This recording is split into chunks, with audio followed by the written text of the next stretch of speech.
नमस्कार मित्र. आज लिंबोणी प्लॉटचं फवारणीचं नियोजन केलेलं आहे. काय झालं, लिंबोणी प्लॉटमध्ये बारके चाचणं चिलटा टाईप खूप झालेले आहेत आणि काय झालेलं की पानावर काळ्या बुरशीचा प्रादुर्भाव दिसून येतो बऱ्यापैकी. म्हणून आज सकाळी एक नियोजन केलं.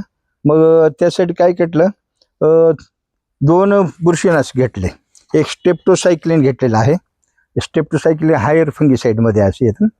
हे घेतलेलं आहे 180 286 लिटरला 180 ग्रॅम. त्याच्यासोबत बुरशीनाशक घेतलेले रोको 600 लिटरला 750 ग्रॅम आणि कीटकनाशक घेतलेले पोलिस फिप्रोनिल आणि इमिडाक्लोप्राइड. त्याच्यामुळं काय होईल, एक स्ट्रॉंग फवारणी होऊन जाईल, म्हणजे वारंवार हा प्रॉब्लेम येणार नाही. त्यासाठी या एक कीटकनाशक व 2 बुरशीनाशकाचं नियोजन करून फवारणीचं नियोजन केलं होतं. सकाळपासून फवारणी चालू आहे, लास्ट टाकी आहे.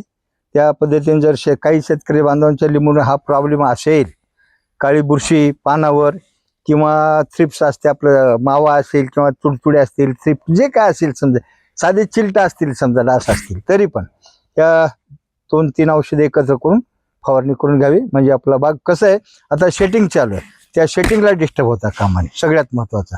आणि पाणी जेवढं जमेल तेवढं वाढवा, का तर लिंबूला तुम्ही जेवढं पाणी द्याल तेवढं लिंबूची शेटिंग मोठी होण्यास आणि लिंबू मोठं होण्यास भाग पडतं. जर आपलं पाणी कमी पडलं तर उन्हाळ्यामध्ये लिंबासाईची छोटी मिळते, मग रेट कमी मिळतो, सगळ्याच गोष्टी आल्या. ज्या शेतकरी पाण्याचा प्रादुर्भाव आहे त्याने मग ठिबकनं 4-5 तास एक दिवस आड म्हणा, 2 दिवस आड म्हणून द्या. जर एखाद्याकडे सोय असेल तर दांड पाणी द्या, म्हणजे अतिशय लिंबूची कंडिशन गुड कंडिशन राहील. नमस्कार.